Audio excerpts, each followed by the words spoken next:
Hi everybody, welcome to History Doodles. Today we're going to be continuing Napoleon's retreat from Russia in 1812 and talking about his miraculous crossing at the Berezina River. It's a story that's both horrific and amazing all at one time, and without further ado, let's get into it.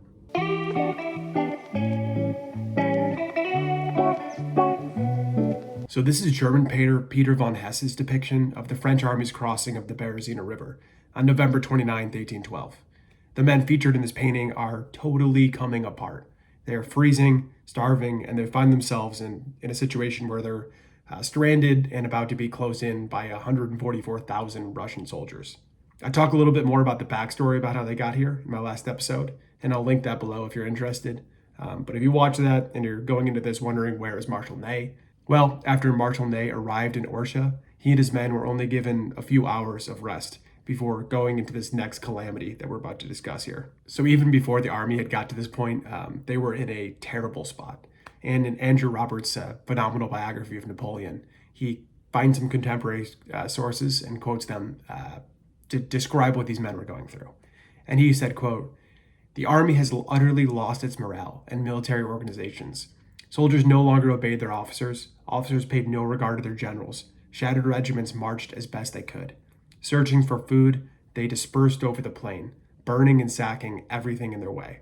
Tormented by hunger, they rushed on every horse as soon as it fell, and like famished wolves, fought for the pieces." So that's not great, and the army is coming undone. And this catastrophe that we're going to talk about today starts with Napoleon learning that the next stop in his retreat, which is the town of Borizov, has been occupied by the Russians. And at this town, there's a bridge, and it's the only bridge that is in their area that crosses the Berezina River. And that bridge had been burned down. Napoleon then learns that even if he somehow managed to cross the river, on the opposite side, there's a Russian general named Chichagov with tens of thousands of men that are patrolling and waiting for him to cross so they could attack. And if that wasn't bad enough, he was still being trailed by the Russian general Kutuzov, I think it's Kutuzov, and a new group marching in from the north on the bank of the Berezina. So it looked really, really bleak for the remnants of the Grand Armée, and arrangements were made for the possibility of Napoleon's capture. It was so bad that Marshal Ney told a friend, "Our position is impossible. If Napoleon succeeds and gets us out of this today, he is the very devil."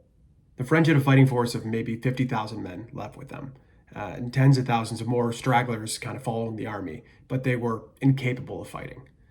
Since the French were outnumbered almost 3-1 here, they decided that they were going to have to try something creative. So the French general Oudinot came to Napoleon with a plan to construct trestle bridges at the nearby village of Studienka. If they could build two bridges without the Russians noticing them, they could establish a defensive line on the opposite bank and then allow the army to cross. So after a little hesitation, Napoleon decided that that was going to be their best chance, and he decided to send a decoy force to the south to confuse the enemy, and then he met up with Oudinot at Studienka at 3 a.m. on the morning of November 26th. When Napoleon arrived, there was a basic scaffolding of these bridges that had been built. And I just want to dwell for a second on the process of actually building these bridges and how insane of a feat that actually was. The work was done by Dutch engineers or pontooniers who took turns stripping off their clothes and then wading into this like chest deep water to construct these bridges. And they could only stay in the water for 15 minutes at a time, or else hypothermia would set in and it would threaten their lives. And many of these men would die anyways from the cold, and others would be swept away by the current. It was a slow, deadly, painstaking process. And when Napoleon arrived at 3 in the morning, he saw the men working like this, and he tried his best to encourage them by their fires. So he passed out wine and tried to keep the morale up and give them words of encouragement because they were his only chance of getting out of this situation. By 11 a.m., 2 of the bridges were stable enough for someone to cross, and a cavalry unit was sent to cross the other side. Luckily for the French, Chichagov had made the mistake of moving the bulk of his army to the south, thinking Napoleon would cross there. So the immediate resistance wasn't as bad as it could have been. And later in that day, Oudinot and Ney crossed the bridge with their units. By that point, it was already becoming pretty clear that the bridges were extremely unstable, and they were constantly coming apart, which resulted in the pontooniers having to jump back into the water and repair them, which was a very painstaking process that wasted a lot of valuable time. Eugene, Napoleon, and Devoe all cross the next day, the 27th, and during that time, the Russians are becoming aware of the situation. So early on the 28th, the Russians coordinated an attack on both sides of Studienka. Marshal Victor and 8,000 men were tasked with holding the Russian forces back to the east while the rest of the men could cross, and Victor faced a force that was 4 times the size of his during this process, and he managed to somehow hold them back from 9 a.m. to 9 p.m. on that day. On the western side of the Berezina, the 25,000 men who had successfully crossed at this point held back the Russians and took heavy casualties in the process. General Oudinot himself was wounded during this action, and it would be the 22nd injury in his long and illustrious career. So Napoleon then tasked Ney with taking command while Oudinot was out, and Ney decides to take the offensive and surprise the Russians with a counterattack. And that offensive actually worked and pushed them back and yielded 5,000 prisoners in the process. Against all odds, these men were able to hold back the Russians until nightfall without giving any ground.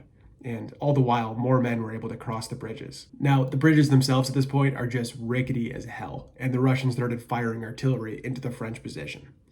Unfortunately, most of this fell on civilians and stragglers, and that was horrible enough. But the result also was that a panic ensued, and people started pushing and stampeding to get across the bridge, which had no guardrails, so it was really easy for people to fall off into the freezing Berezina. Horses and humans that fell during this process and could not get up. So their corpses had to later be thrown off the bridges to make room for the next wave. On the 29th, Victor received orders to cross the bridge himself and bird them behind him. He delayed as much as possible, trying to rally the people on the east to, get up and go and cross before it was too late. But a surprising amount of people on the eastern bank were too tired or apathetic to continue on this doomed, terrible march. By 8:30 that morning, Cossacks started to show up to loot the town of Studienka and the remaining corpses and wagons that were left behind. So Victor couldn't wait any longer to destroy the bridges, or else the Russians would capture them. So the bridges were lit, and the march continued to Vilna, where the nearest supply depot could be found on their march back home. The soldiers who had crossed the Berezina had felt that they escaped certain death, and they felt pity for those that were on the wrong side of the bridges. But even for them, by some accounts, the worst was still yet to come, as temperatures continued to plummet and frostbite, typhus, and hypothermia started to really take its toll on the army. And additionally, many of the wagons that were left on the eastern side of the Berezina contained all the food and sustenance and supplies that the men needed to continue their journey. And without them, the struggle to survive became borderline impossible. Tens of thousands of these remaining men who actually made the crossing would die in the last couple weeks of this campaign. But the crossing of the Berezina did ultimately allow Napoleon to escape, and he made it back to Paris a few weeks later. When he arrived at the Tuileries on December 18th, he had the very, very difficult task of spinning this whole thing into something manageable politically, and then recruiting an entirely new army, because now the Russians and their allies were ready to do to his homeland what he had done to theirs. In all, it's estimated that Napoleon lost 500,000 men in this Russian campaign, and Russian losses were similar, so the total was around 1 million. But the failure of the Russians to deliver a decisive blow would lead to even more fighting, because on the horizon was the Battle of Leipzig, which is the largest military engagement in European history before World War I. The historian Adam Zamoski, who wrote some phenomenal information about this whole story, and I've relied on it very heavily in this episode, summed up this whole episode writing, quote, "The crossing of the Berezina was by any standards a magnificent feat of arms. Napoleon had risen to the occasion and proved himself worthy of his reputation, extricating himself from what Clausewitz called one of the worst situations a general ever found himself." End quote. Now, with all that context, we can return to Peter von Hess's painting from the start of the episode, and that scene becomes a little clearer. In the background are these 2 crowded bridges, one of which is completely collapsed by this point, which is the morning of the 29th.